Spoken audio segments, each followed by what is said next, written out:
All right, I am here with Christina, and Christina is a midwife and a certified nurse, and she is also, is it 8 months pregnant now? 8.5. So, Yeah. Yep.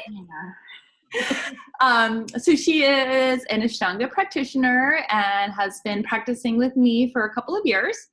And now she is just very pregnant, but she's made some awesome modifications. And I wanted her to share with us a little bit about her pregnancy and her practice. Yeah, thanks, Jen. It's been an interesting experience practicing Ashtanga while pregnant, especially, the way I think one of the earliest transitions was just the way I approached the practice, moving from this idea that it's something that I want to move forward in, and the idea of progression, and like moving to the next posture and getting deeper, getting stronger, and that so much of that really inverts in pregnancy. That there's a lot of getting slower and getting softer and getting heavier and learning how to let go of the bandhas instead of engage them, so that everything can be more aponic, just soft and low. And grieving, like so an interesting sort of side conversation about pregnancy is that there's a lot of grieving in pregnancy. For as much of a happy transition as it can be, that it's a huge amount of changes, like in life, in body, in relationships. And having the Ashtanga practice has been a really amazing place to practice the letting go and the grieving. Like the first time I couldn't bind Marichi D, I was like totally crying. And it was not just about being able to bind in postures, but about what are the different things that are going to change, and how am I going to let go, and how am I going to soften over time. So that was sort of the beginning. And I practiced until 8 or 9 weeks, somewhere in there, when all of a sudden the morning sickness and nausea got to be just a lot. And the fatigue, like I could not get up and get myself to practice. So I took about 4 or 5 weeks where it was like, maybe a couple of sun salutes, maybe some standing postures, and some days just resting and meditating. And I think that is really important to point out, because the practice can take so many different types of forms. It does not have to be primary series to count as practice at all. No, for sure. And just being really compassionate about what practice was going to look like for a period of time. And knowing that we have a really strong community here in DC, and that there are all of these wonderful teachers and practitioners, that it was like always a home to come back to, even if for a little while it was just like, no, this is terrible. And then somewhere around like the second trimester, like 14 weeks or so, it was like, oh no, I'm starting to feel like not disgusting, like a human being again. Yeah. And then coming back to practice and feeling pretty good. In that early, like 14 to 20 weeks, there were some minor modifications, but for the most part, I could still do my whole practice. So one of the things that I'm frequently asked by people who are pregnant, and I've never been pregnant, so I'm just sort of teaching them what I've been told by people who have been pregnant. So for me in this situation, like my students are definitely my teachers. But one of the things that a lot of people ask is just like, well, like, can I practice? Like, especially first pregnancies, and especially in that first trimester, when I think probably a lot of students are really scared about hurting the baby, or maybe they're scared of miscarrying, or just there's so much fear because everybody wants to take such good care of their little baby. And what can you tell us about that from the nurse and midwife perspective, as well as the practitioner?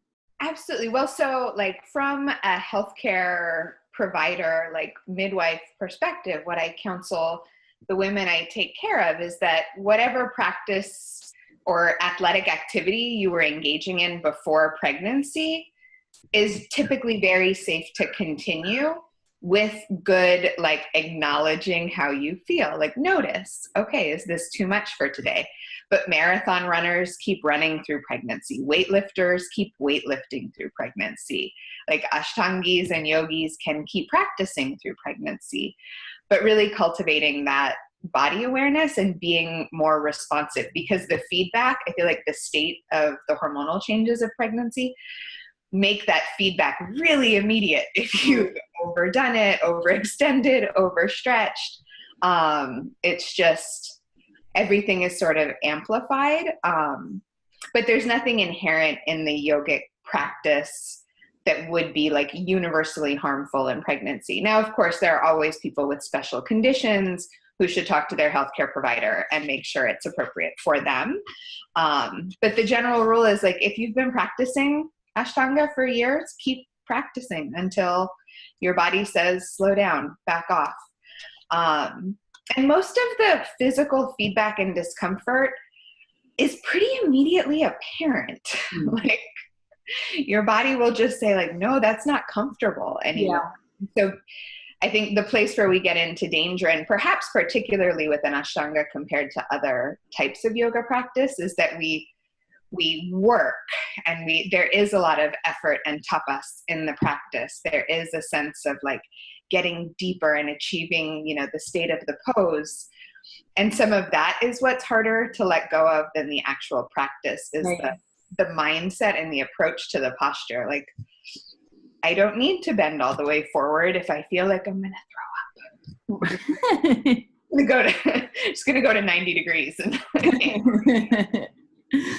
Yeah, I think that's one of the great things about Mysore in particular, is that you can be so intelligent with it. And not that you can't be with other styles of yoga, but it's just that when you're not being directed as a whole, there's just lots of space for modifications. And that's been a really interesting part of practicing Mysore pregnant, is relying more on my own intuition and my own limits as opposed to the teacher. Right. Because, and really getting more aggressive about saying no to adjustments, particularly in that early period where like not everybody necessarily knew that I was pregnant, because they didn't walk in and say like, hello. But assists in forward folds, and just having a higher level of confidence to say, no, this is as deep as I'm going today. This is what my posture looks like today. No, I'm not putting my head on the floor. No, I'm not stepping wider. Like, I have a short stance today. Yeah. And in terms of reflecting on my overall arc of practice, it's been really interesting to think about where that level of surrender and taking of instruction and like what it should look like. And it's been a really cool observation to take a different kind of responsibility for what progress in my practice means. Yeah. I mean, I think just the fact that you're still showing up every day, managing a job and a pregnancy and all these other things it is hard to be compassionate. And I do think that parents tend to be more compassionate in general. So this is a good place to start.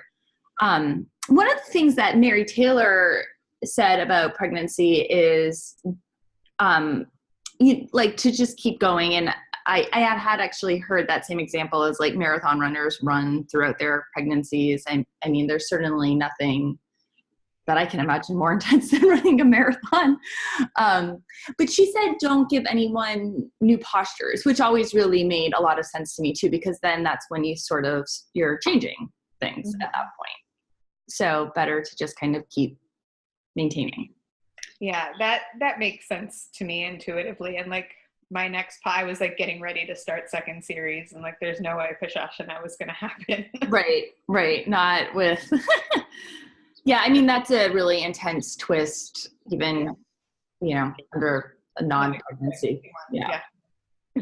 So you've done like a lot of great modifications. You use a lot of blocks and bolsters, which has been really interesting to see for me, because I haven't actually worked with any students who have used quite so many. I mean, certainly some people do, definitely like blocks with help with the standing postures, but you've done some really interesting things with bolsters. And I was asking you about it one time, and you told me that I learned a lot from you in that moment, because you told me that the baby could breach at this point in your pregnancy.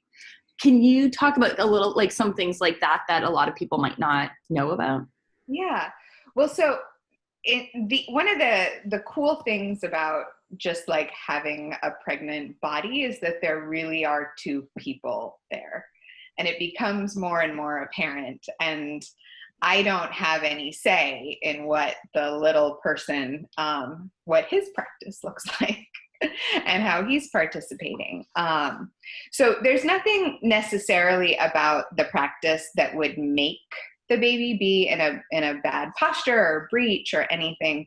But my baby happens to be breech, and has been since about 26, 28 weeks, which is fine, although he's sticking in that position. And they're like, this is another sort of line that I think a lot of pregnant women go down, is like, oh, something I did made this happen or made this wrong. And I don't, as a healthcare provider, I know that that's not true.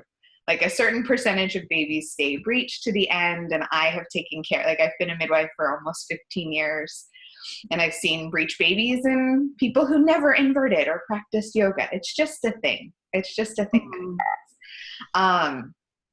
So when some of the postures that I do, because of the way the baby's positioned in my belly, is that he has his legs straight, like he is in Paschimottanasana. Head up here and his little feet at his forehead.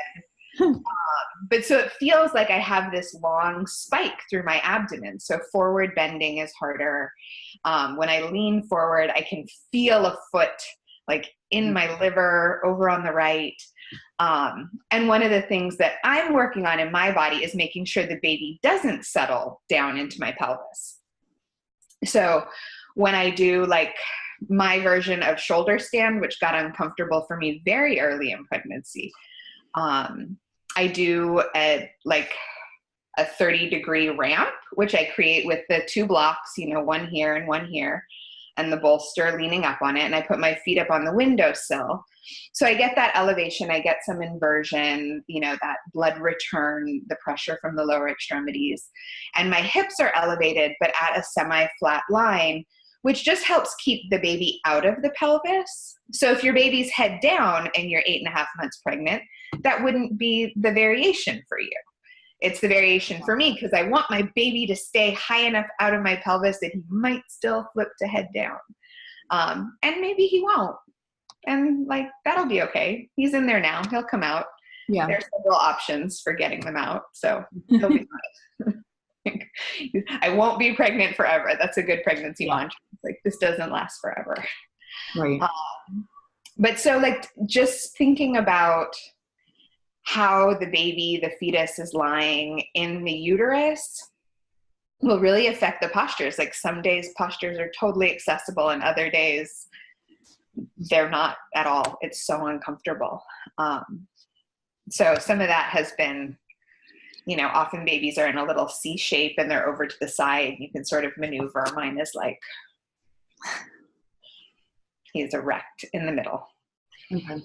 So are there any other things? So I've been told before that as you progress through your pregnancy, you get more elastic in general. Are you noticing that, or do you have any suggestions for practitioners when that type of elasticity starts becoming notable? Yeah, so there's a couple different things around it that, progesterone, which is one of the hormones of pregnancy, it really dilates both your soft, like your ligaments, your connective tissue, as does relaxin, another hormone. So it just being really engaged in the strengthening of the postures rather than the depth of them, because you may be able to go deeper. Right, but we're not trying to stretch our ligaments, which is... No.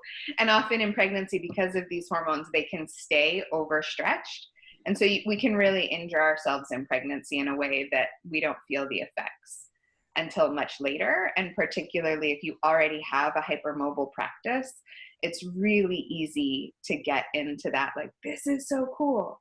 But the flip side to that is often because of that instability in the connective tissue, there can actually be more tightness in the muscles because your body is working so hard to stabilize. And so all of a sudden things will feel really tight that didn't feel tight before. And that's also a weird thing. Like, and often in the front body, particularly in the quads and the psoas, and the hip flexors, which we, with so much forward folding in primary series, we don't work as much. So like in my practice around extended side angle, instead of doing a revolved, I added a sort of a gentle forward lunge to extend that hip flexor area. And as you progress in pregnancy, you spend a lot of times with your knees bent, either from being seated or having to sleep in a side lie position with your knees bent to support the abdomen. So different things like that, but balancing that hypermobility with sort of muscular tightening for stabilization. And then being aware of what's going on with your pelvis. A lot of women, and I've had this, you get either SI joint instability or pain at the symphysis pubis. So anything with scissored legs. So, warrior one, warrior two, the extended side angles, triangle pose, pyramid pose can just be really painful in the pubic bone. And often that means shortening the stance considerably, going less deep into the forward fold, and really stabilizing using a wall, things like that. Mm-hmm. At least for me, because it would feel like being stabbed in the pubic bone. Yeah. I had to go deeper. And again, that was like, there's some grieving with that. Like, I want to do more of my practice. I want to feel physically strong and like I'm engaging. But the pain is kind of intense in the evenings. Right. Yeah. Yeah. I mean, I've never experienced it, but that is interesting because I didn't realize that the scissoring legs gave you that type of pain. So yeah. And again, this is not for everybody. Right. It's yours. Pregnancy will look so different. And thinking about the habits in our bodies and like old injuries, I have an old ACL tear and hamstring tear that have really wreaked havoc with my gait in pregnancy, my sense of balance, my practice. And it's an incredible laboratory for observing changes in the body and having compassion for them. Mm-hmm. Yeah, really, truly a big exploration, and it'll continue to change so much. Yeah, and I'm so curious to see what postpartum practice will look like. So a couple of the things that I've learned through either actually primarily in Pilates training is just like with all the extra weight in the front side of your body, that back extension can be particularly helpful. So just the weight of, the baby and the belly and the boobs, but actually that continues well after the pregnancy with nursing and holding a baby. So that really could be years. So one of the things that we studied in Pilates would just be to really work on strengthening the back extensors to help counter that movement of being forward with the baby. Yeah, absolutely. And in thinking about like how my focus has changed in some of the postures, like the early seated series with like the Janus, and particularly as my belly's gotten bigger and I really can't fold forward that much, but letting it be this pose of extension, sometimes I'm now using a strap. Which is my toes anymore. But letting it be like a lift and a broadening across the chest. And it's a different focus with the same posture. It is, but it's still so great because you can still work on the hips so much from that seated position and even the hamstring, but the back could be doing something much different. Yeah. Some parts of the body, like I'm still getting that like back of the leg stretch, but making sure my quad stays much more engaged than I ever focused on it before, because I'm worried about overstretching in that posterior chain. And then I'm really thinking more about lifting my head up at like a 45-degree angle rather than how far forward I can get, because then I'm going to get that under tilt in the pelvis if I'm not really focused on lifting and lengthening. So my practice is very slow. I'm trying to figure out where is this going to serve today, and what do I need from the posture, and how am I going to hold it with integrity given what my body's doing. Flow is nice because it gives you the opportunity to be very intentional and not fall into the mindlessness that we can sometimes slip into during practice. So Yeah. Another question that I hear a lot from people post-pregnancy is how to deal with diastasis. Or is there anything that should be avoided in the actual practice when you have diastasis, which is, for people who don't know, you'd probably do a better job explaining it. So if you don't mind. Yeah, sure. So if you think about like the image of the six pack, right? So there are little packs of muscles that are connected by connective tissue. And as the belly expands, the connective tissue in between the musculature has to spread. And that particular midline, like from the base of the rib cage down towards the pubic bone, is particularly soft, and particularly around the belly button, the umbilicus. And so as the uterus expands, there's only so much stretch that the musculature and the connective tissue can do before that center line starts to bulge a little bit. And it's pretty normal in pregnancy up to about the width of 2 fingers spread. And that's just, the rate of growth and the size of the uterus and the baby, like something has to give. And up to about a 2-finger breadth spread, it'll go back for the most part with just normal activities. And then for some people it's wider, and it can result in a hernia where you get this little, it looks like a football in the abdomen. So if you were to lay on your back and tuck your chin to your chest, right, that center abdominal line, it'll tent up, and that'll decrease some stability. So during pregnancy, there's some biomechanical things, like you never want to sit up from flat on your back. Sit straight up. It puts too much pressure. You want to be careful. Like one of the things as my belly's gotten bigger is actually moving from either my variation of up dog on my knees or from all fours to down dog, is that I felt a lot of pressure. And so I do the exhale and engage my core before I lift instead of as I lift. And then it becomes a hold, just making sure that you're doing that full abdominal engagement before a movement. And then never anything like crunching. I got to say goodbye to Navasana pretty early, so that was one of the fun parts. But doing other kinds of core and abdominal stabilization, which is really important, engaging that transverse, that deep core. Planks are typically pretty good for that. Like if you're stepping back into a plank for as long as your belly will. Yeah. And in the last like 2 or 3 weeks, even the plank, I start to feel, and like, it's really immediate. I feel a pulling. And when I feel that pulling, it's just, nope. Off. Right.